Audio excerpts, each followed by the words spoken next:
Assalamu alaikum and welcome back to the Lost Islamic History podcast. Today we're going to talk about one of the most amazing, wonderful, beneficial, and important inventions of all time. Coffee. Today over 1.5 billion cups of coffee are drunk every single day all around the world. It's become a cultural staple almost everywhere you can travel to and is part of billions of people's daily routines. So where did this tasty and addictive drink come from? And when did it become so popular? Now, believe it or not, it's a relatively new drink. It's only been around for a few hundred years, since the 1400s. Now, I know that sounds like a long time ago, but relative to the rest of human history, thousands and thousands of years, coffee is a pretty new invention. So where did it come from? Well, the legend goes that somewhere in Ethiopia, or maybe Yemen, there was a goat herder who realized that every time his goats ate beans from one particular tree, they had a lot of extra energy and were jumping around all over the place, and generally acting pretty crazy. I don't know about you, but if I saw my goats doing that, I would stay very, very far away from that tree. But apparently that goat herder was a pretty brave fellow and ended up chewing some of those beans and realized that he had more energy because of it. Eventually, the people in that region realized that if you grind the beans, you can dissolve the powder in water and make a dark drink that gives you more energy. Thus, coffee was born. Now, that story may or may not be true, but what's important is that during the 1400s, this new drink began to be pretty popular in Yemen. They called it qahwa, based on the Arabic root word qaha, which means having no appetite, because this drink tended to dull one's desire for more food. It was especially popular in Yemen among Sufis and other religiously oriented people, as it gave them the energy to stay up at night worshipping God. From Yemen, the drink spread north into the Ottoman Empire, where the Turks called it kahva. By the way, the Italians took the Turkish word and pronounced it as cafe, and from that word came the English word coffee. Interestingly, at first some Islamic scholars in the Ottoman Empire had a temptation to declare kahva as haram, or unlawful according to Islamic law. The reasoning for that was that this new, unknown drink affected the mind, so they were afraid it might be similar to wine, which is unlawful in Islam.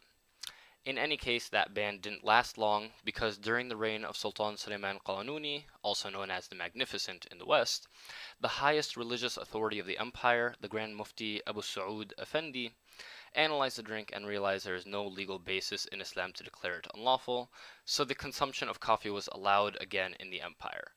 And, as you can imagine, the people rejoiced. Throughout the empire, and especially in Istanbul now, coffee shops began to spring up all over the place, and European travelers took notice. Wealthy Venetian traders especially imported this new drink into Europe throughout the 1500s and 1600s. In fact, one of the main ports in Yemen where Europeans bought coffee beans was a city called Mocha, and from that, of course, we have the word mocha for a specific style of coffee.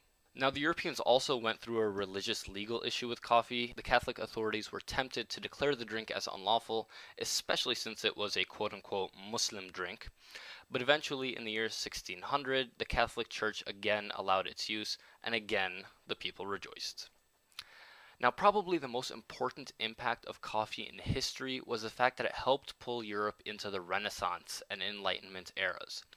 Throughout Europe's Dark Ages, alcohol was the drink of choice. You'd start your day off with beer soup, have a piece of bread with beer for lunch, and finish off your day with some bedtime beer to help you sleep. Needless to say, it's pretty tough to build a stable and organized society when everyone is always drunk. When coffee was introduced, people began to drink that instead. And coffee has the exact opposite effect of alcohol. It makes people more alert, makes them think more clearly, and keeps them awake. With coffee houses opening up from Paris to London to Florence, more Europeans began to actually think about things like philosophy, government, the rights of man, which all helped spur the Enlightenment, which eventually brought democracy to Europe and helped it enter that era of imperialism, where the Europeans conquered most of the Muslim world, including the birthplace of coffee, Yemen. Isn't that ironic? Well, there you have it, the story of coffee from obscure goat herders to European Enlightenment to imperialism. I hope you enjoyed this episode of the Lost Islamic History podcast, and we'll see you next time. Salam.